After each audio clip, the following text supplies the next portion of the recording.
Hi guys! Magandang gabi!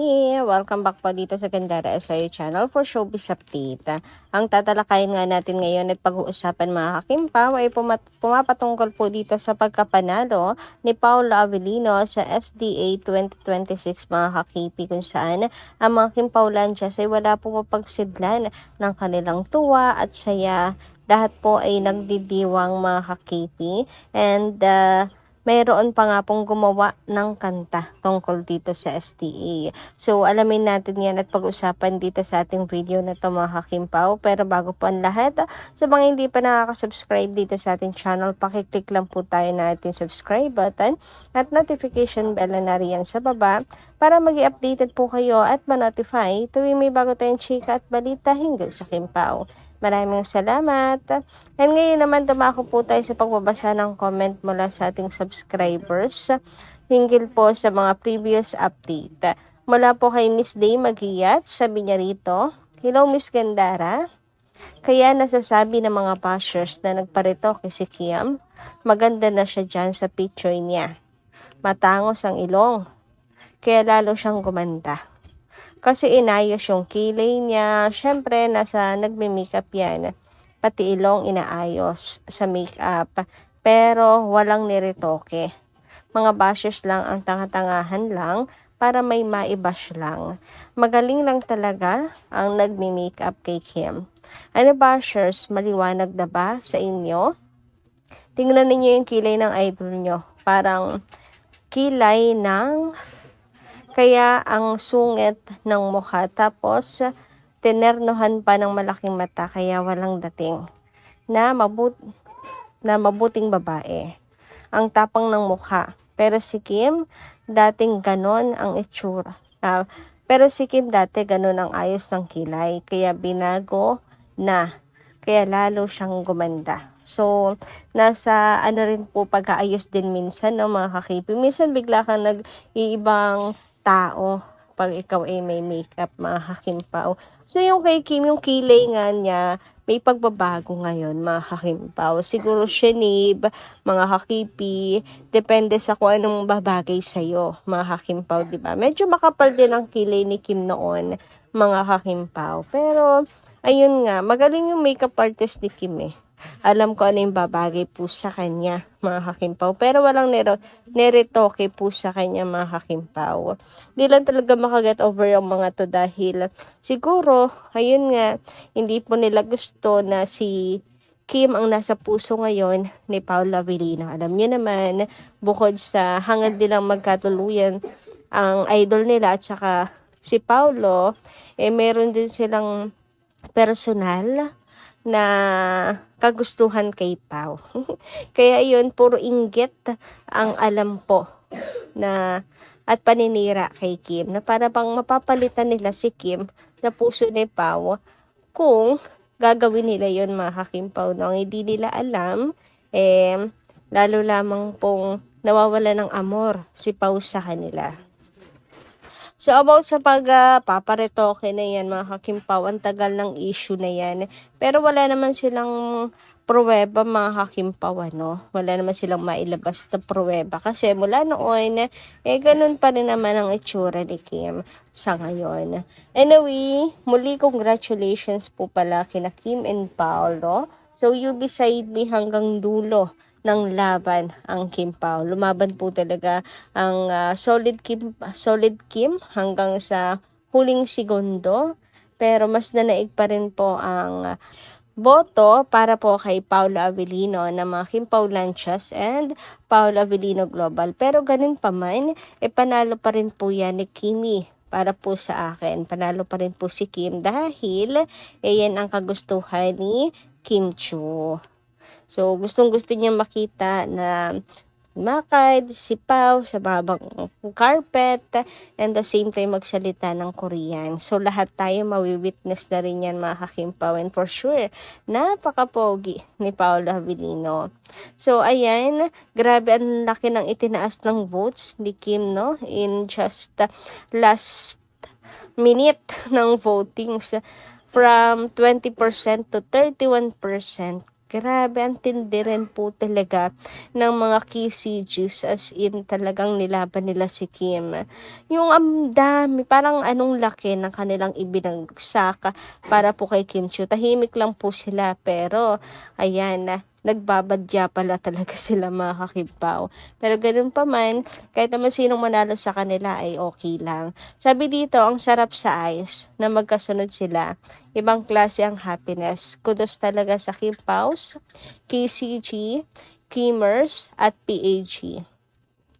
Ito talaga yung mga lumalaban sa dalawa. 2 hours and 58 minutes left. Congrats to all. I guess sure na win na si Paolo. Congrats boss. Next year, ikaw naman ipapanalo ng KPs. Kimi, yes, para sa twice award mga Hakimpaw. Sana manominate po ulit si Kimi sa SDA. Grabe mga Hakimpaw, ituturing na talagang tinik si na Kim and Paolo tuwing may mga ganyang may mga ganyang labanan mga Hakimpaw pagkasama si Kim and Paolo, kasi sigurado talaga mahigpit ang labanan. Hindi kasi kailanman natin pababayaan ang Kimpaw. Anyway, tungkol nga po sa votings mga kakipi, so may nakita akong post mula po sa mga fans sa votings po sa STA. Grabe yung campaign talaga para kay Paolo Avellino. Meron pong gumawa ng music video. Sabi nga dito, this song is dedicated to everyone who has worked tirelessly to keep Paolo Avellino consistently at number 1. And to Princesa Chinita for giving her unwavering 100% support to Pao every step of the way. Congratulations. Continuation. May continuation pa pala ito mga Hakimpaw. So, ayan. Grabe talaga, nagkakaisa po ang lahat. Kimpaws, ang PAG, and ilang Kimers. Ayan, para iboto si Paolo Avellino. Kasi nga, di ba, ito po ang kahilingan ng kahilingan ni Kimi. Kaya yung ibang Kimers din, understanding, bumoboto rin po kay Paolo Avellino. So, grabe, ang pagkakaisa po nating lahat, nagbunga talaga mga Hakimpaw. Yan po ang talagang masasabi mong unity. And kudos sa gumawa po ng kanta mga Hakimpaw. So, ito po ay para sa botohan sa SDA, and sa sunod naman, ang continuation ng kanta for sure sa pagkapanalo naman ni Paolo Avellino.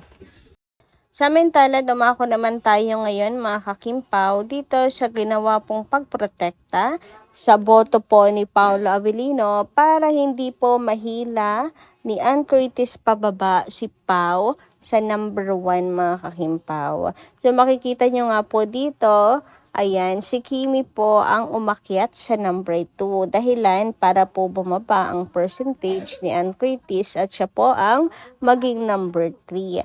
So dahil po sa action na to ng mga KCGs na bumoto hanggang sa huli mga Hakimpaw kay Kim Chiu, naprotektahan po natin si Paolo Avellino sa number 1. Kasi sa pagtaas po ng vote ni Kimi, ayan, sa pagbaba naman po ni Ann Curtis. So, hindi na siya naging threat kay Paolo Avellino sa last minute of votings mga Hakimpaw. Kaya ayun, talagang nasecure po natin ang number 1 spot kay Paolo Avellino at si Pao ang tinanghal na wagi mga Hakimpaw dito sa SDA. Grabe din talaga ang tulungan ng Kimpaw hanggang sa huli ng Team Kim, Team Paolo, ganyan. Kasi dapat laging ganyan naman talaga mga Kimpaw. Laging nagsasaklolohan ng isa't isa. Laging nagtutulungan ang isa't isa mga Kakimpaw. Hanggang dito sa votings, makikita mo talaga ang pagsagip nila sa isa't isa mga kakipi. And eto, Kimpaw pa rin po ang mag-uuwi ng trophy. So parehas si Kim and Paolo both mayroon na pong SDA award mga Kakimpaw, no? Pero syempre, wag po muna tayo magdidelete. Yan po talaga ang mukha ng Kim Pao. They lift each other mga kakipi, walang iwanan. Tulad ng ginawa ni Kim na pag-promote kay Paula Avellino na sa halip na yung sarili po niyang i-promote kasi same naman po sila mga kakimpaw na nominado, di ba? Pero ang ginawa po ni Kimi, ang pinursyo po niya at pinush na manalo ay si Paula Avellino. So, dahil doon mga kakimpaw, no, wala pong iwanan ang dalawa. So, parehas na po sila ngayon na mayroon pong award. Ay, teka, wala pa pala kasi maglalakad pa si Paulo no? Pero, at least, di ba mga KP, same po sila na winner. So, sa susunod, ipatwice naman natin silang dalawa. Huy, grabihan naman ngayon. Matatakot na talaga yung iba na kumalaban sa Kim Pao kasi alam na nila yung mangyayari Kim Pao na naman ang mananalo. Kim Pao na naman ang magwawagi.